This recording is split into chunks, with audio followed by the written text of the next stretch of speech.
우리가 가진 가장 큰 적은 종종 우리 자신의 마음입니다. 특히 끝없이 이어지는 생각, 멈추지 않는 불안과 분석, 혹시라는 가정 속에서 허우적대는 오버싱킹. 고대 로마의 황제이자 철학자였던 마르쿠스 아우렐리우스는 바로 이런 내적 싸움을 가장 잘 알고 있던 사람이었습니다. 그의 명상록 속에는 생각의 소용돌이에서 벗어나 단단히 서는 법이 담겨 있습니다. 오늘 우리는 그가 남긴 지혜를 따라 과도한 생각을 내려놓는 10가지 길을 함께 걸어가 보겠습니다. 1. 시선을 바꾸어 감사로 향하라. 마르쿠스 아우렐리우스는 명상록에서 매일 아침 자신에게 이렇게 속삭였습니다. 오늘 아침 내가 눈을 뜰 수 있다는 것만으로도 이미 충분히 큰 선물이다. 오늘 하루 내가 숨을 쉴 수 있다는 것만으로도 신들이 내게 삶을 허락했음을 보여주는 증거다. 우리는 흔히 무엇이 부족한가에 집착하며 하루를 시작합니다. 내게 없는 것, 아직 이루지 못한 것, 다른 사람은 가지고 있는데 나는 가지지 못한 것. 그 결핍의 목록을 세기 시작하면 마음은 금세 무겁고 어두워집니다. 이 어두움 속에서 생각은 끝없이 증식합니다. 왜 나는 안 될까? 왜 하필 나일까? 앞으로도 이렇게 부족하다면 어떡하지? 이 질문은 결코 해답을 주지 않습니다. 오히려 오버싱킹이라는 늪으로 우리를 끌어내릴 뿐입니다. 그러나 시선을 감사로 돌리는 순간 상황은 달라집니다. 내가 가진 것, 이미 누리고 있는 것, 당연하게 여기던 것들을 새삼스럽게 바라볼 때 마음속에는 고요한 빛이 스며듭니다. 한 모금의 물, 한 끼의 식사, 내 옆에 있는 가족이나 친구, 몸이 움직일 수 있다는 단순한 사실조차 놀라운 축복임을 깨닫게 됩니다. 아우렐리우스가 황제의 자리에 있으면서도 매일 감사 명상을 실천했던 이유가 바로 여기에 있습니다. 세상의 절반을 지배하던 권력자라 해도 그의 하루는 수많은 걱정과 음모, 불확실성으로 가득 차 있었습니다. 그가 오버싱킹의 소용돌이에 빠지지 않고 황제라는 무거운 짐을 짊어질 수 있었던 이유는 결핍의 시선이 아니라 감사의 시선을 선택했기 때문입니다. 우리가 지나치게 생각이 많아지는 순간을 잘 들여다보면 대부분은 부족하다라는 감정에서 비롯됩니다.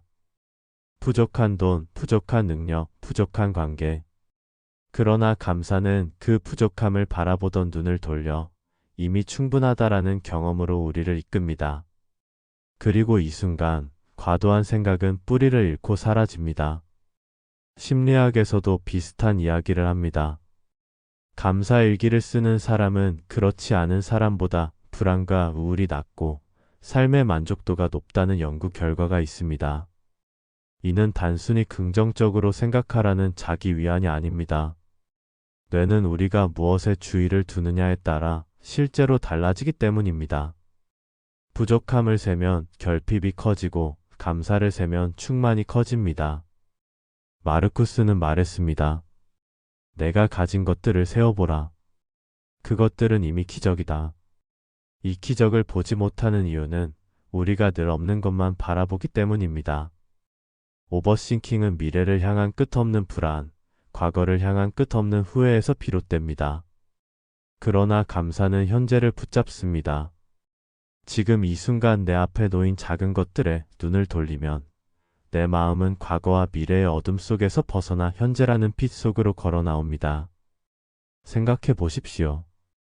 오늘 내가 눈을 떴다는 것, 이 영상을 볼 수 있는 눈과 들을 수 있는 귀가 있다는 것, 누군가와 나눌 수 있는 시간이 있다는 것. 이 모든 것은 결코 당연한 것이 아닙니다. 수많은 사람들이 원해도 가지지 못하는 것들을 우리는 이미 누리고 있습니다. 이 사실을 자각하는 순간 오버싱킹은 힘을 잃습니다. 왜냐하면 감사는 우리의 마음을 지금에 단단히 붙잡아두기 때문입니다. 과도한 생각은 미래나 과거에서 자라나지만 감사는 늘 현재에서만 피어나기 때문입니다. 그러므로 아우렐리우스의 가르침은 단순합니다.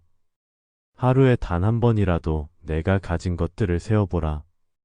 그것이 내 마음을 지키는 방패가 될 것이다. 감사는 오버싱킹을 막는 최고의 해독제입니다. 삶을 결핍으로 해석할 것인가, 충만으로 해석할 것인가는 결국 우리의 선택입니다. 그리고 그 선택이 바뀌는 순간 삶 전체의 결이 바뀌게 됩니다. 무상함을 끌어안고 놓는 연습을 하라. 마르쿠스 아우렐리우스가 매일 자신에게 되뇌던 말이 있습니다. 너 자신과 내가 사랑하는 모든 것은 곧 사라질 것이다. 그러니 오늘을 소중히 살아라. 이 말은 차갑고 냉혹하게 들릴 수도 있습니다. 그러나 그가 전하려던 핵심은 절망이 아니라 자유였습니다. 모든 것이 사라진다는 사실을 깊이 자각할 때 우리는 쓸데없는 집착과 불필요한 생각에서 벗어날 수 있기 때문입니다. 우리가 오버싱킹에 빠지는 가장 큰 이유 중 하나는 붙잡으려는 마음입니다. 변화하지 않기를, 사라지지 않기를, 흔들리지 않기를. 그러나 세상은 끊임없이 변합니다. 사람은 떠나고 상황은 바뀌며 우리의 몸과 감정조차 매 순간 흐르고 있습니다. 우리는 그 흐름을 거스르려 할 때 고통을 느낍니다. 마치 강물 한가운데서 바위를 붙잡고 버티려는 것처럼 변화의 강물은 우리를 끊임없이 흔듭니다. 그리고 그 과정에서 우리는 오버싱킹이라는 소용돌이에 휘말립니다. 마르쿠스는 황제였지만 그는 누구보다 무상함을 잘 알고 있었습니다. 그의 아내 파우스티나, 사랑하는 자녀들, 그리고 가까운 장군들과 친구들이 하나둘씩 세상을 떠났습니다. 그는 황제로서 로마의 영광을 지켜야 했지만 그 영광조차 언젠가는 사라질 것임을 알았습니다. 그래서 그는 매일 기록했습니다. 이 순간도 곧 사라질 것이다. 기쁨도 고통도 권력도 명성도 모두 사라진다. 이 문장은 허무가 아니라 해방을 의미했습니다. 사라질 것을 억지로 붙잡으려 하지 않는 순간 우리는 비로소 자유로워집니다. 현대 심리학에서도 같은 이야기를 합니다. 불안은 잃을 수 있다는 생각에서 시작됩니다. 내가 가진 것을 잃을까 두려워할 때 생각은 증폭되고 마음은 불안정해집니다.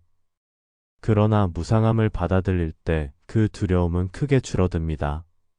사라질 것을 사라지도록 두는 것, 이것이야말로 불안의 뿌리를 약화시키는 방법입니다. 놓는다는 것은 단순히 포기하는 것이 아닙니다. 오히려 놓음은 삶을 더 깊게 붙드는 힘이 됩니다. 왜냐하면 집착을 내려놓는 순간 우리는 눈앞의 순간을 더 온전히 살아낼 수 있기 때문입니다. 예를 들어 사랑하는 사람과의 관계를 생각해 봅시다.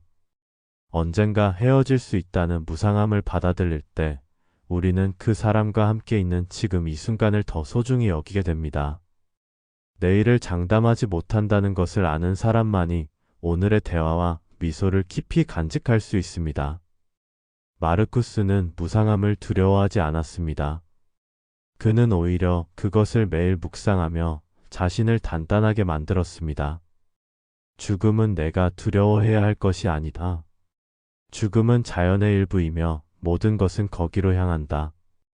죽음을 비롯한 무상함을 자각하는 것은 삶을 더 진실하게 살아가기 위한 도구입니다. 죽음의 명상은 삶의 명상을 불러오고 사라짐을 자각하는 순간 남아있는 시간을 더 귀하게 느끼게 됩니다. 우리는 종종 과거를 붙잡으려 합니다. 그때 그렇게 하지 않았더라면, 그 일이 다시 돌아올 수 있다면, 그러나 과거는 이미 사라졌습니다. 아무리 생각해도 바뀌지 않는 것을 붙잡는 순간 오버싱킹은 끝없이 자라납니다. 또한 우리는 미래를 집착합니다. 앞으로 이 일이 나를 망치면 어떡하지? 만약 최악의 상황이 오면? 그러나 미래는 아직 오지 않았습니다. 없는 것을 붙잡으려는 마음이 바로 불필요한 생각을 낳는 씨앗입니다.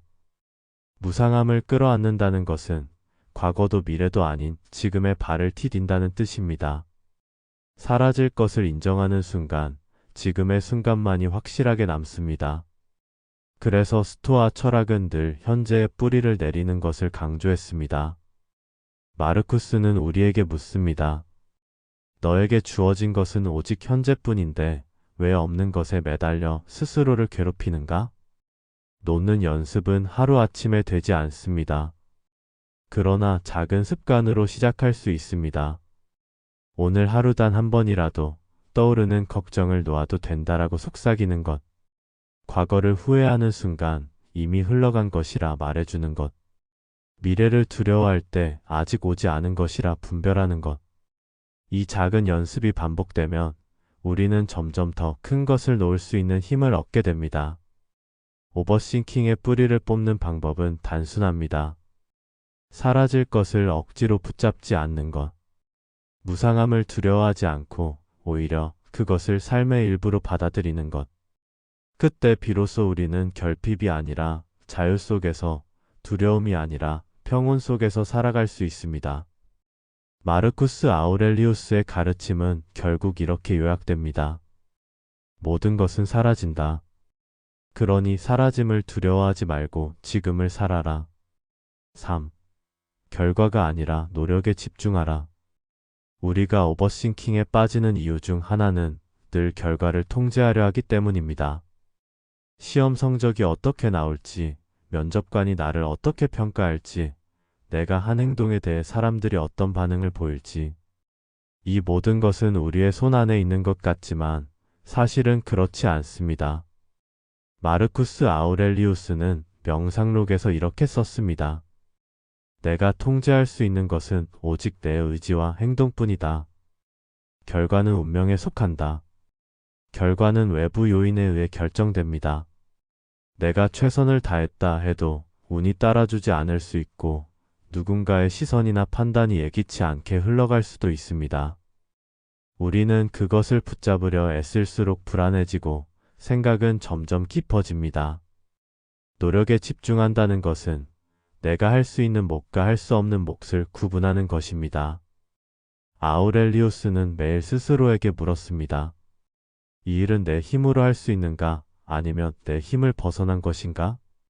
그 질문은 불필요한 생각을 걸러내는 필터와 같았습니다. 내 힘으로 할 수 없는 결과에 집착할 때 머릿속은 걱정으로 가득 차게 됩니다. 그러나 내 힘으로 할 수 있는 작은 행동에만 집중할 때 마음은 단순해지고 평온해집니다. 생각해보면 우리는 종종 만약이라는 말에 갇혀 있습니다. 만약 실패하면? 만약 웃음거리가 되면? 만약 결과가 내가 원치 않는 쪽으로 흘러간다면? 그러나 마르쿠스는 우리에게 묻습니다. 실패가 너를 파괴하는가? 아니면 실패 앞에서도 올바르게 행동하지 않는 것이 너를 파괴하는가? 그가 말하는 실패란 외부의 결과가 아니라 내부의 태도였습니다. 내가 최선을 다하지 않은 것, 내가 옳다고 믿는 일을 실행하지 않은 것, 그것이야말로 진짜 실패였습니다. 스토아 철학자들에게 중요한 것은 결과가 아니라 덕이었습니다. 덕이란 올바름, 즉 바르게 행동하는 것이었습니다. 돈, 명예, 권력은 외부의 산물이지만 덕은 오직 내 의지에서 비롯됩니다. 그러므로 결과를 쫓을 때 우리는 외부에 종속되지만 노력을 중시할 때 우리는 내면의 자유를 지킬 수 있습니다. 이 원칙은 지금 우리의 삶에도 그대로 적용됩니다. 우리가 시험 준비를 할 때 결과인 점수에 집착하면 마음이 불안해집니다. 그러나 오늘 내가 얼마나 성실히 공부했는가에 집중하면 마음은 안정됩니다.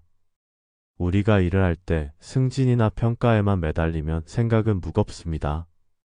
그러나 내가 맡은 역할을 충실히 해내는 데 집중하면 오히려 마음은 가벼워집니다. 결과는 내가 결정할 수 없습니다. 그러나 노력은 언제나 내 선택 안에 있습니다. 현대 심리학에서도 이와 유사한 개념을 말합니다. 통제의 초점이라는 개념인데 삶을 살아가며 사람들은 통제 가능한 것과 불가능한 것을 구분하지 못할 때 불안을 크게 느낀다고 합니다. 실패에 대한 두려움도 사실은 실패 자체보다 내가 어찌할 수 없는 결과를 붙잡으려는 데서 비롯됩니다. 마르쿠스 아우렐리우스는 이를 잘 알고 있었습니다. 그래서 그는 늘 스스로에게 다짐했습니다. 결과가 아니라 오늘 내가 한 행동의 정직함으로 나 자신을 평가하라. 이 원칙을 삶에 적용하면 오버싱킹은 놀랍도록 줄어듭니다. 결과를 어떻게 예측해도 그것은 헛된 상상일 뿐입니다. 그러나 지금 내가 노력하는 태도는 분명한 현실입니다. 예를 들어 누군가에게 중요한 말을 전해야 할 때 우리는 이런저런 결과를 상상하며 머뭇거립니다. 혹시 기분 나빠하면 어떡하지? 내가 거절당하면 어쩌지? 이 모든 생각은 결과 집착에서 비롯됩니다. 하지만 노력을 중시한다면 질문은 달라집니다. 내가 지금 진실되게 말할 수 있는가? 내가 지금 바르게 행동할 수 있는가? 이 질문에 집중하면 머릿속에 불필요한 생각은 크게 줄어듭니다. 노력에 집중하는 삶은 우리를 자유롭게 합니다. 왜냐하면 결과는 언제나 변덕스럽지만 노력은 언제나 내 손 안에 있기 때문입니다. 결과를 따라 살면 우리는 외부의 파도에 흔들리고 노력에 따라 살면 우리는 내면의 땅에 뿌리 내리게 됩니다. 마르쿠스는 말했습니다. 행동은 내 것이다. 그러나 성공 여부는 내 것이 아니다. 이 단순한 진리를 매일 되새겼기에 그는 황제로서의 무거운 책임 속에서도 흔들리지 않을 수 있었습니다. 결국 오버싱킹을 멈추는 방법은 단순합니다. 결과가 아닌 노력, 미래가 아닌 현재, 외부가 아닌 내부에 시선을 두는 것. 내가 할 수 있는 것에만 집중하는 것. 그때 우리는 비로소 불필요한 생각에서 벗어나 단단하고 자유로운 삶을 살아갈 수 있습니다. 4. 에너지를 다시 초점 맞추어라. 마르쿠스 아우렐리우스는 말했습니다. 내 정신은 내가 두는 곳으로 자란다. 이 짧은 문장은 우리의 삶 전체를 꿰뚫습니다. 생각해 보십시오. 우리가 하루를 마치고 난 뒤 지쳐 있을 때 꼭 육체적으로 힘든 일을 한 것은 아닙니다. 오히려 아무 일도 하지 않았는데도 피곤하고 무기력할 때가 많습니다. 그 이유는 분명합니다. 우리의 에너지가 끝없는 생각 속에서 고갈되고 있기 때문입니다. 오버싱킹은 마치 새어나가는 항아리와 같습니다. 물을 아무리 채워 넣어도 바닥의 구멍으로 새어나가듯 우리의 정신력은 잡념과 걱정 속으로 흘러가 버립니다. 무엇을 할지 고민만 하다가 정작 아무것도 하지 못한 채 하루를 마감한 경험은 누구나 있습니다. 그 피로감은 육체적 피로보다 더 무겁습니다.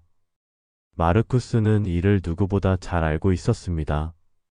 황제라는 지위는 수많은 고민과 불안, 끝없는 결정을 요구했습니다. 그러나 그는 자신에게 늘 이렇게 다짐했습니다. 너의 정신은 지금 어디에 있는가? 쓸모없는 불안 속에 있는가? 아니면 내가 할 수 있는 일 속에 있는가? 우리는 흔히 생각을 줄이려 하지만 생각을 억지로 줄이는 것은 불가능합니다. 마음은 억제할수록 더 강하게 반발하기 때문입니다. 중요한 것은 억제가 아니라 방향 전환입니다. 에너지를 다시 초점 맞추는 것, 이것이야말로 오버싱킹을 다스리는 실제적 방법입니다. 불필요한 생각을 없애려 애쓰기보다 그 에너지를 건설적인 곳으로 옮기는 것입니다. 예를 들어 불안에 사로잡혀 머릿속으로만 수십 번의 시뮬레이션을 하는 대신 몸을 움직여 작은 행동을 실천해 보십시오. 걱정 때문에 잠들지 못할 때 억지로 걱정을 끊으려 하기보다 책 몇 페이지를 읽거나 짧은 글을 적어 내려가는 것이 더 효과적입니다. 마르쿠스가 매일 밤 명상록을 기록한 것도 같은 이유였습니다. 머릿속에서 흘러넘치는 생각을 종이에 옮겨놓는 순간 그것은 더 이상 나를 잠식하는 괴물이 되지 못했습니다.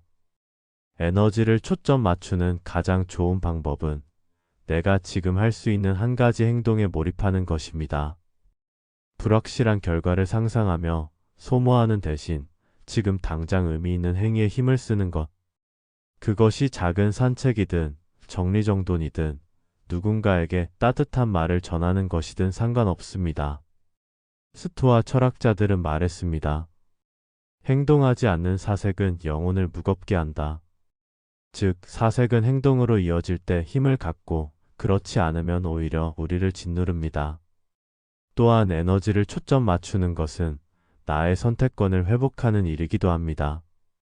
오버싱킹의 함정은 내가 잡념의 포로가 된 것처럼 느끼게 만든다는 데 있습니다. 하지만 사실 생각은 우리를 지배하지 않습니다. 우리가 생각을 어디에 둘지 선택할 수 있습니다. 마르쿠스는 스스로를 훈련했습니다. 너의 정신은 내가 놓는 곳에 따라 달라진다. 그렇다면 너는 왜 스스로를 괴롭히는 방향으로 두려 하는가?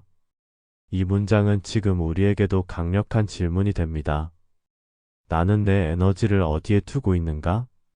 불안과 후회 속인가? 아니면 내가 할 수 있는 구체적인 노력 속인가? 현대 신경과학도 이를 뒷받침합니다. 뇌는 집중하는 대상을 실제 경험처럼 처리합니다. 즉, 불안을 계속 떠올리면 뇌는 실제 위험에 처한 것처럼 반응하고, 반대로 희망적이고 생산적인 일에 집중하면 몸과 마음은 실제로 회복되는 방향으로 작동합니다.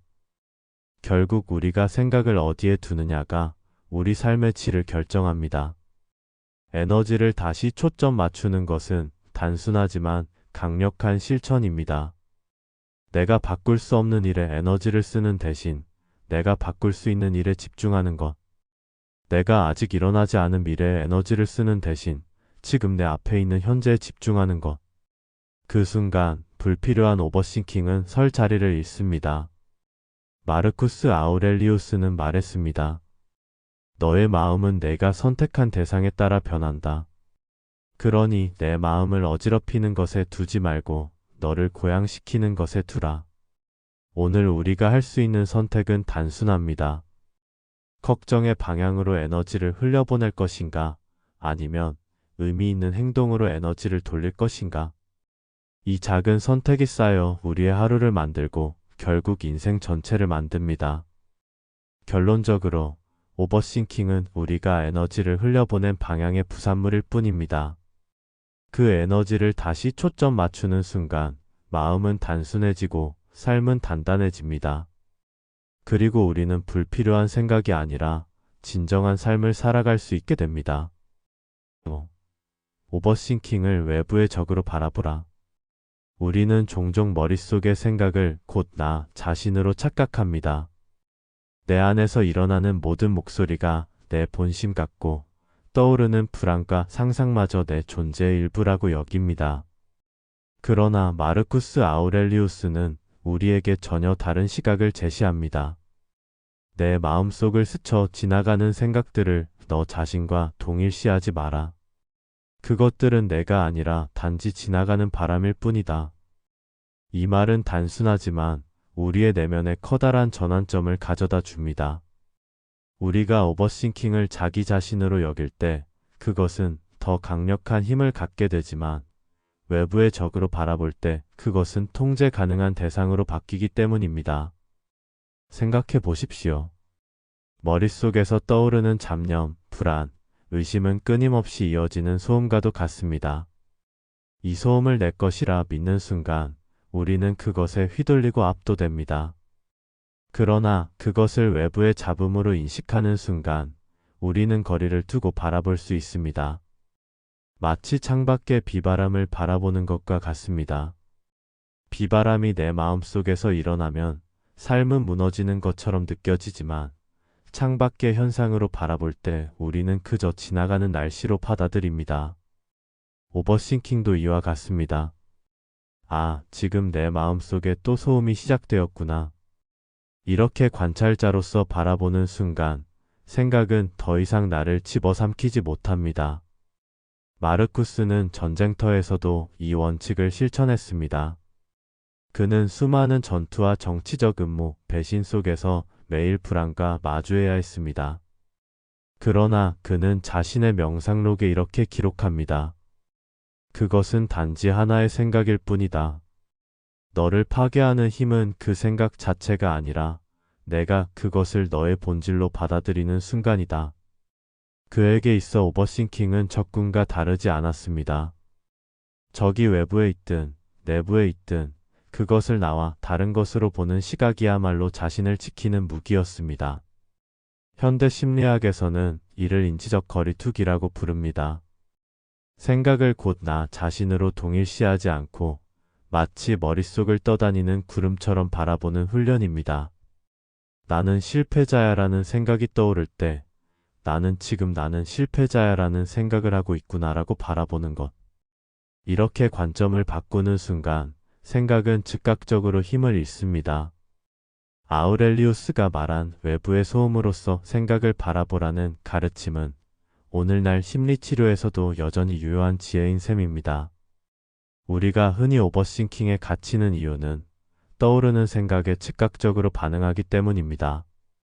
부정적인 상상이 떠오르면 그 즉시 두려움이 밀려오고 의심이 생기면 바로 불안에 잠식됩니다.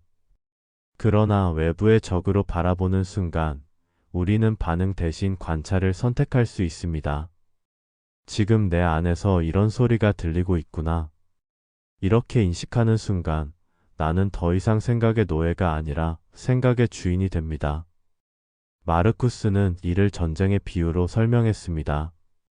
적이 성문을 두드릴 때 그것을 내 마음의 중심으로 들이지 마라. 그저 성벽 밖에서 울리는 소리로만 들어라. 이 비유는 오늘날에도 강력합니다.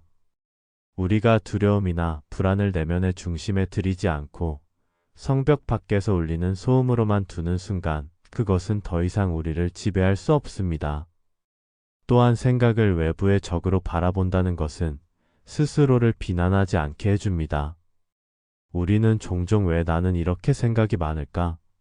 라며 자기 자신을 책망합니다.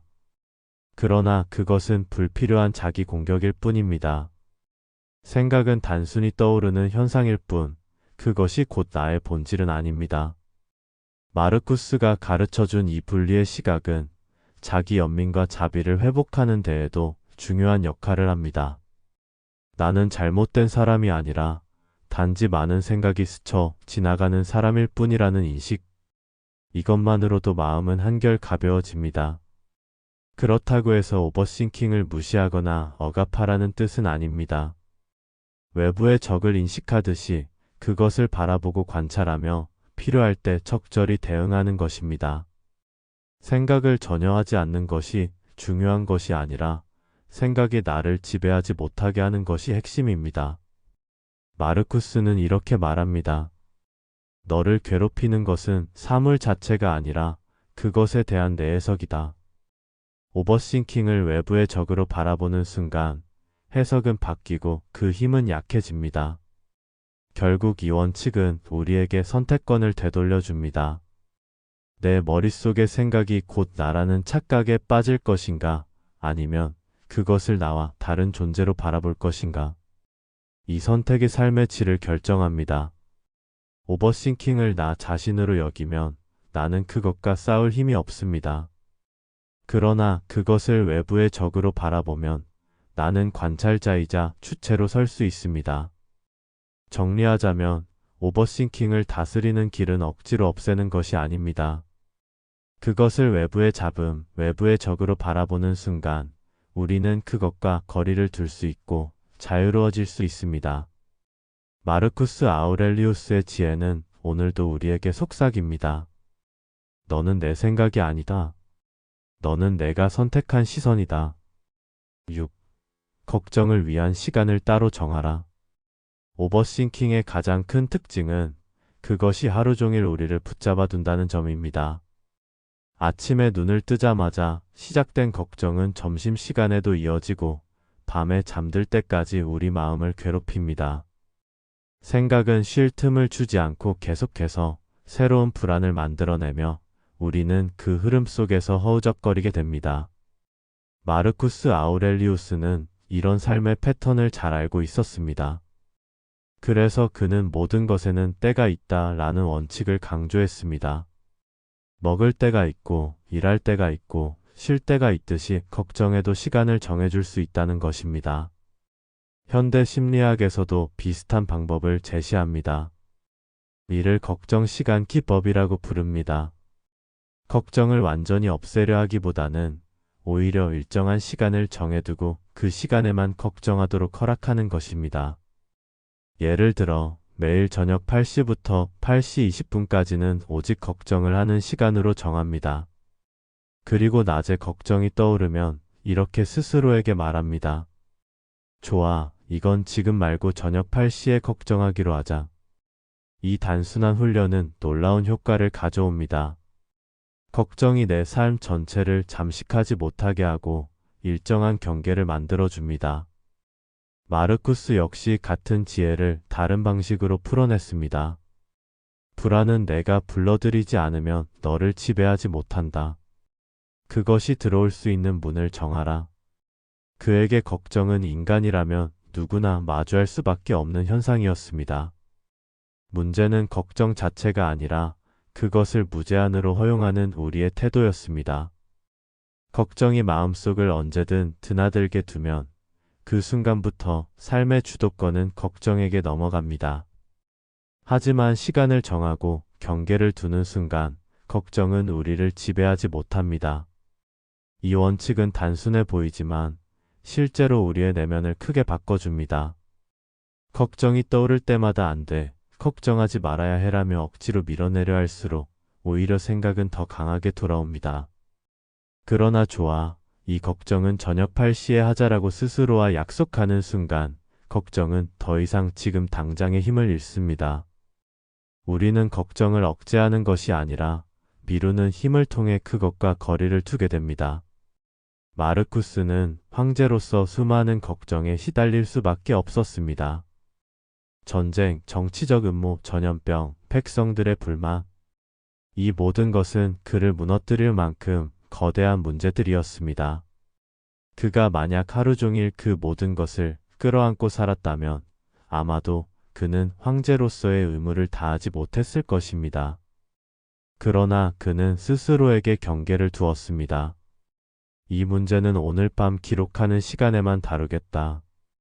그리고 실제로 그는 매일 밤 자신의 일기를 쓰며 그 속에서 걱정을 해소했습니다. 걱정을 위한 시간을 정해두었기 때문에 낮에는 황제로서 담대하게 행동할 수 있었던 것입니다. 현대인을 괴롭히는 오버싱킹도 크게 다르지 않습니다. 우리는 일하면서도 걱정하고 쉬면서도 걱정하고 잠들면서도 걱정합니다. 결국 걱정은 우리의 삶을 삼켜버립니다. 하지만 만약 걱정을 일정한 시간 안에 가둬둔다면 삶의 대부분은 훨씬 가벼워질 수 있습니다. 마치 거친 강물을 툭 안에 가둔 것처럼 걱정도 그 범위를 넘어 흘러넘치지 못합니다. 물론 걱정 시간이 되면 마음껏 걱정해도 좋습니다. 종이에 적어도 되고 머릿속으로만 정리해도 됩니다. 그러다 보면 흥미로운 사실을 발견하게 됩니다. 낮에 그렇게 나를 괴롭히던 걱정이 막상 걱정 시간이 되었을 때는 별로 중요하지 않게 느껴지는 경우가 많다는 것입니다. 이것이 걱정 시간을 정해두는 훈련의 진짜 힘입니다. 불필요한 걱정은 시간이 지나며 스스로 힘을 잃고 정말 중요한 것만 남게 됩니다. 마르쿠스는 이렇게 말했습니다. 내 마음을 혼란케 하는 것은 사물 자체가 아니라 내가 그것을 붙드는 방식이다. 걱정을 무한히 붙들지 않고 시간을 정해 붙잡을 때 우리는 삶의 주도권을 되찾습니다. 정리하자면 걱정을 완전히 없애려 하지 마십시오. 그것은 인간의 본성을 거스르는 일입니다. 대신 걱정을 위한 시간을 따로 정해두고 그 시간 안에서만 걱정을 허락하십시오. 그 작은 경계 하나가 오버싱킹이 내 삶 전체를 차지하지 못하도록 막아줍니다. 마르쿠스 아우렐리우스의 지혜는 오늘도 우리에게 속삭입니다. 걱정을 다스리는 가장 현명한 방법은 걱정의 자리를 스스로 정해주는 것이다. 7. 압도적인 생각을 분해하라. 우리가 오버싱킹에 빠지는 순간은 대체로 거대한 문제와 마주했을 때입니다. 한 번에 감당할 수 없을 만큼 큰 숙제, 너무도 복잡하게 얽힌 관계, 삶 전체를 흔드는 듯한 사건. 이런 상황 앞에서 우리의 마음은 금세 압도당하고 그 안에서 끝없는 생각이 태어납니다. 도대체 이걸 어떻게 해야 하지? 앞으로 내 인생은 어떻게 될까? 내가 이 무게를 버틸 수 있을까? 문제의 크기에 주눅든 순간 우리의 사고는 통제력을 잃고 나선형으로 증식합니다. 그러나 마르쿠스 아우렐리우스는 여기에 분명한 해법을 제시합니다. 무거운 짐도 작은 부분으로 나누면 견딜 수 있다. 압도적인 문제를 통째로 붙잡으려 할 때 생각은 감당할 수 없는 수준으로 불어나게 됩니다. 그러나 그것을 작은 조각으로 나눌 때 비로소 다룰 수 있게 됩니다. 예를 들어 거대한 산을 오른다고 생각해 봅시다. 정상 전체를 바라보면 두려움이 몰려오고 저 꼭대기까지 어떻게 가지? 라는 생각에 몸과 마음이 굳어버립니다. 하지만 발밑의 한 걸음에만 집중하며 이야기는 달라집니다. 작은 걸음을 쌓아가는 동안 우리는 결국 정상에 오르게 됩니다. 삶의 문제도 이와 다르지 않습니다. 한꺼번에 모든 걸 해결하려는 마음이 오버싱킹을 불러옵니다. 그러나 문제를 작게 쪼개어 한 부분씩 다룰 때 생각은 단순해지고 마음은 다시 평정을 되찾습니다. 마르쿠스는 명상록에서 자신에게 이렇게 썼습니다. 내가 감당할 수 없는 짐은 존재하지 않는다. 그것은 단지 너에게 너무 크게 보일 뿐이다. 잘라내어 부분으로 보라. 그는 황제로서 전쟁, 정치, 가정 문제를 동시에 짊어져야 했습니다. 만약 모든 문제를 한꺼번에 떠안으려 했다면 그는 무너졌을 것입니다. 그러나 그는 문제를 조각내어 보았습니다. 오늘 해결할 수 있는 것, 내일로 미뤄야 할 것, 내가 직접 할 수 있는 것, 남에게 위임해야 할 것. 이렇게 나누어 바라볼 때 그는 거대한 압박 속에서도 버틸 수 있었습니다. 우리의 일상에서도 같은 지혜가 적용됩니다. 예를 들어 직장에서 맡은 프로젝트가 너무도 방대해 보일 때 그것을 완성이라는 큰 덩어리로 보면 막막할 뿐입니다. 그러나 오늘 해야 할 한 가지 작은 과제, 지금 처리할 수 있는 한 페이지의 문서로 나누면 더 이상 압도되지 않습니다. 또한 관계에서도 마찬가지입니다. 깊이 꼬여버린 인간관계를 한 번에 풀려 하면 생각은 복잡해지고 감정은 뒤엉킵니다. 그러나 지금 내가 할 수 있는 단순한 행동, 진심 어린 한마디 대화, 사소한 친절 하나로 문제를 쪼개어 접근하면 길은 열리기 시작합니다. 현대 심리학에서도 비슷한 원리를 강조합니다. 불안장애나 강박적 사고에 시달리는 사람들에게는 문제 분해, 훈련이 효과적이라고 합니다. 이 문제 전체를 해결해야 한다라는 사고 대신 지금 내가 할 수 있는 첫 번째 작은 행동은 무엇인가? 라는 질문을 스스로에게 던지는 것입니다. 이 질문 하나만으로도 머릿속을 압도하던 무게는 훨씬 가벼워집니다. 오버싱킹은 언제나 크고 추상적인 곳에서 자라납니다. 내 인생 전체가 잘못되면 어떡하지? 앞으로 나를 기다릴 미래가 망가지면? 이런 거대한 질문은 당장 답을 얻을 수 없기에 생각은 꼬리에 꼬리를 물고 이어집니다. 그러나 문제를 분해하면 질문은 훨씬 단순해집니다. 오늘 내가 할 수 있는 한 가지는 무엇인가? 지금 이 순간에 필요한 행동은 무엇인가? 이렇게 질문을 좁히면 불필요한 생각은 사라지고 남는 것은 구체적인 행동뿐입니다. 마르쿠스는 우리에게 끊임없이 상기시킵니다. 내가 오늘 해야 할 일은 단순하다.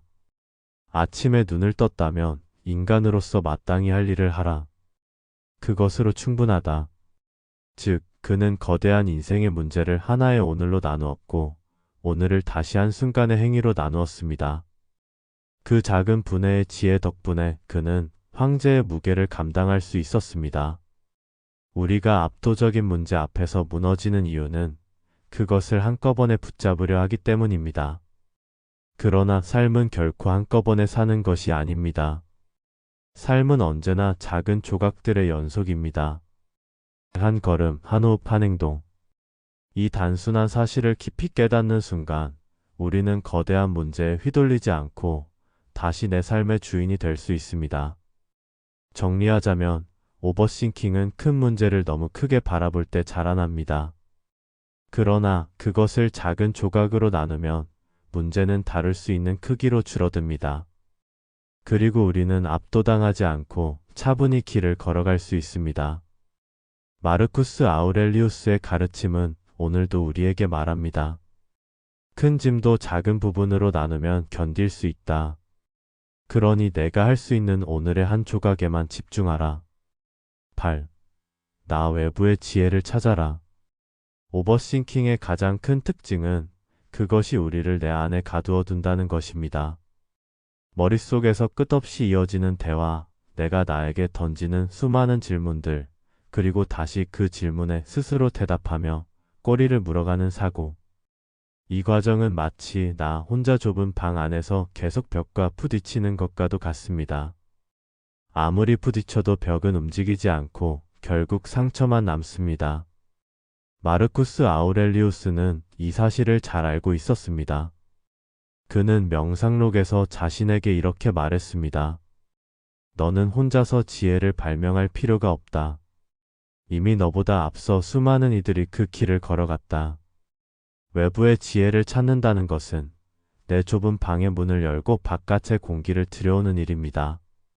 나 혼자 갇혀 있을 때는 답이 보이지 않지만 타인의 시선과 경험을 만나는 순간 새로운 길이 열립니다. 마르쿠스 역시 혼자만의 철학자가 아니었습니다. 그는 에픽테토스의 가르침에서 깊은 영향을 받았고 세네카의 글에서 위로와 실천을 얻었습니다. 황제라는 절대적인 권력을 가졌음에도 불구하고 그는 늘 외부의 지혜 앞에 겸손했습니다. 그 겸손이야말로 그를 오버싱킹의 포로가 아닌 사유의 주인으로 서게 했던 힘이었습니다. 우리도 마찬가지입니다. 오버싱킹은 대개 혼자만의 시선에 갇혔을 때 심해집니다. 내 해석, 내 두려움, 내 상상만이 계속해서 증식할 때 생각은 무겁고 어두워집니다. 그러나 외부의 지혜를 받아들이는 순간 그 어둠 속에 작은 빛이 스며듭니다. 좋은 책을 읽는 것도 방법입니다. 책 속에서 우리는 다른 시대, 다른 사람의 경험과 시각을 빌려올 수 있습니다. 마치 긴 터널 속에서 작은 등불을 얻는 것처럼 타인의 사유는 내 길을 밝혀줍니다. 또한 대화 속에서 지혜를 만날 수도 있습니다. 우리는 종종 혼자서 수십 번을 곱씹던 문제가 누군가의 짧은 한마디로 단번에 정리되는 경험을 합니다. 내가 보지 못했던 관점, 내가 생각하지 못했던 해석이 타인의 입을 통해 흘러나올 때 생각의 무게는 놀랍도록 가벼워집니다. 마르쿠스가 강조한 것은 바로 이 겸손입니다. 너 혼자의 눈으로 세상을 보지 마라. 만약 내 눈이 어두워진다면 다른 이의 눈으로 빌려보라. 외부의 지혜는 책이나 대화 속에서만 오는 것이 아닙니다. 때로는 자연 그 자체가 가장 큰 스승이 되기도 합니다. 하늘의 별은 우리에게 무상함과 겸허를 가르치고 바람은 흘러감을 일깨워줍니다. 강물의 흐름은 집착하지 않고 흘러가는 법을, 나무는 묵묵히 뿌리 내리는 인내를 보여줍니다. 마르쿠스는 전쟁터의 텐트 속에서도 하늘을 올려다보며 기록했습니다. 이 거대한 우주를 보라. 너의 걱정은 이 우주에 비하면 얼마나 작은가. 그는 외부의 지혜를 통해 자신을 상대화했고 그 순간 오버싱킹은 힘을 잃었습니다. 현대 심리학에서도 이와 같은 원리를 말합니다. 사람이 스트레스와 불안에 갇힐 때 가장 효과적인 방법 중 하나가 시야를 확장하는 것이라고 합니다. 즉, 자기 자신 안에만 집중하던 시선을 다른 사람, 더 큰 맥락, 더 넓은 세상으로 돌리는 것입니다. 그러면 머릿속의 생각이 전부인 것처럼 느껴지던 순간에서 벗어나 그것이 전체 삶 속의 작은 일부임을 깨닫게 됩니다. 외부의 지혜를 찾는 것은 곧 내 생각과 거리를 두는 방법입니다. 내 해석만이 전부가 아님을 인정하는 순간 오버싱킹의 고리가 끊어집니다. 내가 놓친 것이 있을 수 있다. 다른 시각으로 보면 다르게 보일 수도 있다. 이 겸손한 고백이야말로 마음을 자유롭게 하는 열쇠입니다. 마르쿠스는 결국 우리에게 이렇게 조언합니다. 너는 내 안에서 모든 답을 찾을 필요가 없다. 지혜는 내 밖에서도 흐른다. 그것을 받아들이라.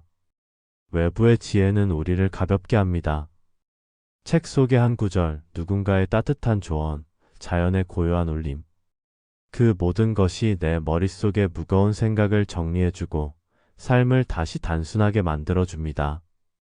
정리하자면 오버싱킹은 내 안에서만 답을 찾으려 할 때 가장 심해집니다.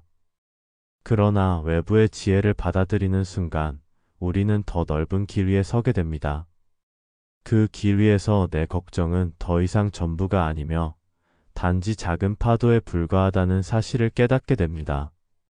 마르쿠스 아우렐리우스의 가르침은 오늘도 우리에게 속삭입니다.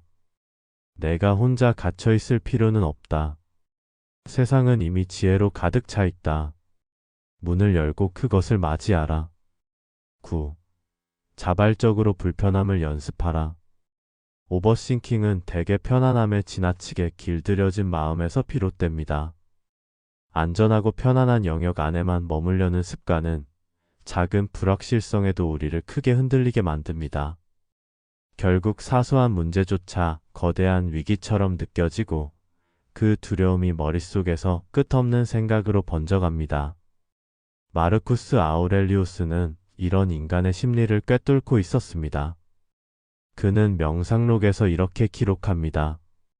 스스로에게 말하라. 나는 오늘 추위와 배고픔을 견딜 것이다.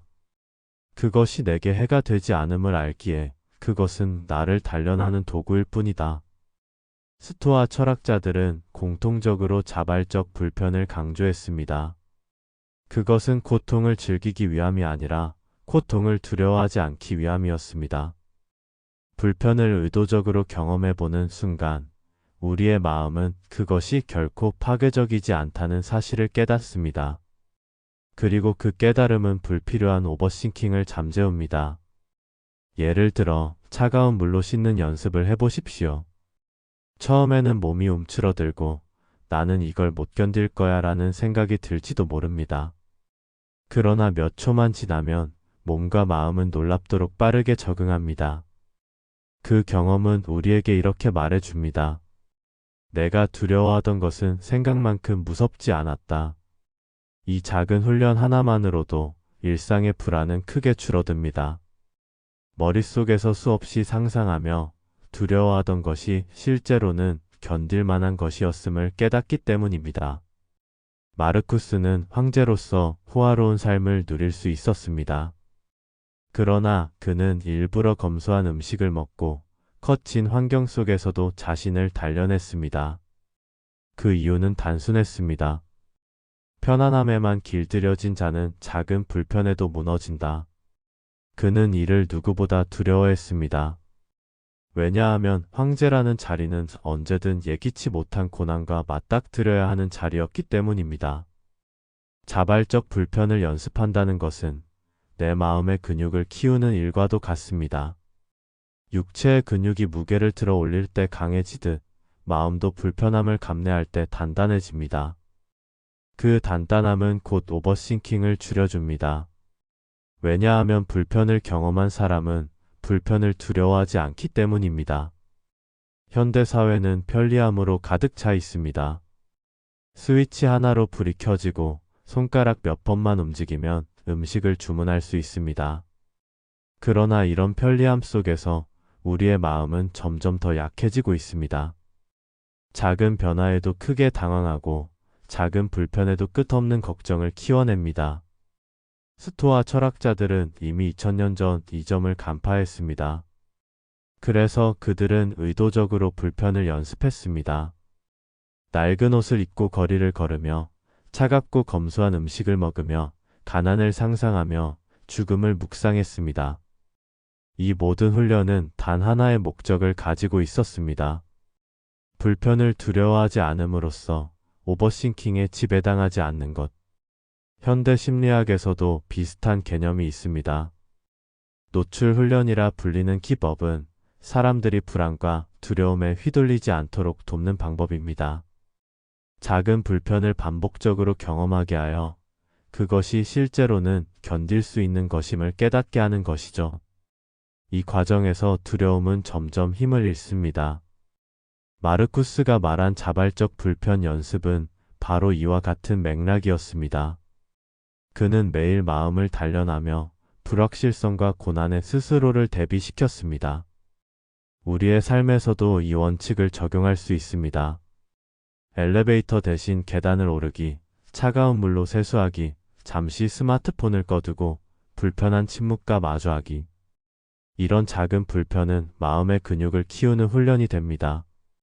그리고 이 작은 훈련이 쌓일 때 우리는 인생의 큰 불편 앞에서도 쉽게 무너지지 않습니다.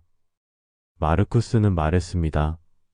고난은 내가 견딜 수 있음을 증명하는 무대다. 불편을 외면하는 삶은 겉보기에는 편안해 보일지 몰라도 사실은 작은 파도에도 흔들리는 나약한 배와 같습니다. 그러나 불편을 자발적으로 연습하는 삶은 거센 폭풍 앞에서도 중심을 잃지 않는 단단한 배와 같습니다. 정리하자면 자발적 불편의 연습은 고통을 즐기려는 것이 아닙니다. 그것은 고통이 우리를 파괴하지 못한다는 사실을 깨닫기 위한 훈련입니다. 그 깨달음은 불필요한 오버싱킹을 줄이고 우리를 더 자유롭고 담대한 존재로 만듭니다. 마르쿠스 아우렐리우스의 목소리는 오늘도 우리에게 속삭입니다. 편안함을 지나치게 사랑하지 마라. 불편을 두려워하지 마라. 그 속에서만 내 마음은 단련되고 오버싱킹은 힘을 잃는다. 10. 인생의 덧없음을 깊이 성찰하라. 마르쿠스 아우렐리우스가 매일같이 자신에게 되뇌던 가장 근본적인 가르침 중 하나는 바로 이것이었습니다. 곧 너도 사라질 것이며 내가 사랑하는 이도 내가 집착하는 모든 것도 사라질 것이다. 이 문장은 처음 들으면 차갑고 잔인하게 느껴집니다. 그러나 그 속에 담긴 뜻은 절망이 아니라 오히려 삶을 더 진실하게 붙잡으라는 초대입니다. 우리가 오버싱킹에 빠지는 이유는 대부분 영원할 것처럼 착각하기 때문입니다. 마치 내 걱정이 끝나지 않을 것처럼, 내 고통이 영원히 지속될 것처럼, 내 불안이 평생을 지배할 것처럼 느끼기 때문에 우리는 생각을 키우고 또 키워갑니다. 그러나 인생의 무상함을 깊이 자각하는 순간 이 모든 생각은 뿌리를 잃습니다. 아무리 큰 고통이라 해도 결국 사라지고 어떤 불안도 결국은 지나가며 내가 붙잡는 모든 것도 결국 손에서 흘러내린다는 사실을 알게 되면 불필요한 집착은 힘을 잃습니다. 마르쿠스는 전쟁터에서도 황궁에서도 늘 죽음을 묵상했습니다. 그는 기록했습니다. 죽음은 자연의 일부이다. 그것을 두려워하는 것은 해가 뜨고 지는 것을 두려워하는 것과 같다. 죽음을 생각한다는 것은 단순히 끝을 두려워하라는 뜻이 아닙니다. 오히려 유한성을 깨닫는 순간 우리는 지금 이 순간을 더 진지하게 살아갈 힘을 얻습니다. 사라질 것을 아는 사람만이 지금을 소중히 여기며 영원하지 않음을 아는 사람만이 순간의 가치를 깨닫습니다. 우리가 흔히 오버싱킹에 빠지는 순간을 떠올려 보십시오. 과거를 붙잡으며 그때 왜 그랬을까? 라는 후회 속에 잠기거나 미래를 상상하며 앞으로 모든 게 무너질 거야 라는 두려움에 휩싸일 때입니다. 그런데 과거는 이미 흘러갔고 미래는 아직 오지 않았습니다. 즉, 우리가 그렇게 붙잡던 생각은 실제하지 않는 허상입니다. 그럼에도 우리는 그것을 마치 영원한 진실처럼 매달리고 있는 것입니다. 마르쿠스의 가르침은 그 허상을 꿰뚫습니다. 너의 현재가 곧 사라진다는 사실을 알라. 그러면 쓸데없는 생각에 매달리지 않을 것이다. 삶의 무상함을 성찰하는 것은 허무주의와 다릅니다. 허무주의는 모든 게 사라지니 아무 의미도 없다고 말합니다. 그러나 스토아 철학은 정반대였습니다. 모든 게 사라지니 그러므로 지금이 더욱 소중하다고 말합니다. 오늘의 대화, 오늘의 미소, 오늘의 선택. 이 모든 것은 내일이면 사라질지 모릅니다. 바로 그렇기 때문에 우리는 그것을 깊이 음미해야 합니다. 현대 심리학에서도 유사한 연구가 있습니다. 죽음이나 유한성을 묵상하는 사람은 그렇지 않은 사람보다 삶에 대한 만족도가 높고 불필요한 불안이 줄어든다고 합니다. 유한성을 깨닫는 순간 사람들은 사소한 걱정을 덜 붙잡고 중요한 가치에 더 집중하게 되기 때문입니다. 오버싱킹은 사소한 걱정에 과도하게 매달릴 때 자라납니다. 그러나 무상함을 성찰하는 순간 사소한 걱정은 전체 인생 속에서 작은 티끌처럼 보이게 됩니다. 그 순간 생각의 무게는 놀랍도록 가벼워집니다. 마르쿠스는 말했습니다. 내가 두려워하는 고통도 곧 사라지고 내가 갈망하는 즐거움도 곧 사라진다. 그러니 그것들에 휘둘리지 말고 내 마음을 지켜라. 즉, 무상함을 성찰한다는 것은 감정의 굴레에서 벗어나 자유로워지는 길입니다. 기쁨에 과도하게 매달리지 않고 슬픔에 과도하게 잠식되지 않으며 그 모든 것을 흘러가는 강물처럼 바라보는 것입니다. 삶의 무상함은 우리에게 두 가지 선물을 줍니다. 첫째, 현재를 소중히 여기는 태도입니다. 둘째, 불필요한 걱정을 놓을 수 있는 자유입니다. 우리가 언젠가는 사라질 존재라는 사실을 자각할 때 지금 나를 괴롭히는 오버싱킹은 그리 대단한 것이 아님을 알게 됩니다. 그것은 거대한 산처럼 보이지만 유한한 인생의 스케일 속에서는 한 줌의 먼지에 불과합니다. 정리하자면 인생의 덧없음을 깊이 성찰하는 것은 우리를 절망에 빠뜨리는 것이 아닙니다. 오히려 그것은 삶을 더 온전히 살아가게 하는 힘을 줍니다. 유한성을 자각할 때 우리는 불필요한 생각에서 벗어나 지금 이 순간에 집중하며 삶을 더 단단히 붙잡을 수 있습니다. 마르쿠스 아우렐리우스의 목소리는 오늘도 우리에게 속삭입니다. 곧 사라질 것을 두려워하지 마라. 그것을 아는 순간 너는 비로소 진실하게 살아갈 것이다. 우리가 살아가는 동안 생각은 언제나 우리 곁을 떠나지 않습니다. 그 생각이 우리를 지혜로 이끌 때도 있지만 불필요한 집착과 불안으로 우리를 가둬둘 때도 많습니다. 오늘 우리는 마르쿠스 아우렐리우스의 가르침을 따라 오버싱킹에서 벗어나는 10가지 길을 걸어보았습니다.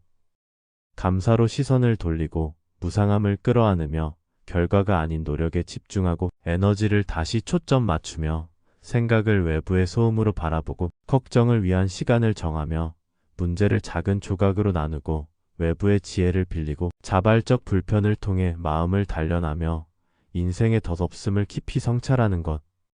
이 길 위에서 우리는 비로소 생각의 포로가 아닌 삶의 주인으로 설 수 있습니다. 그리고 오버싱킹이 아니라 평온과 지혜가 우리의 일상을 이끌어가게 됩니다.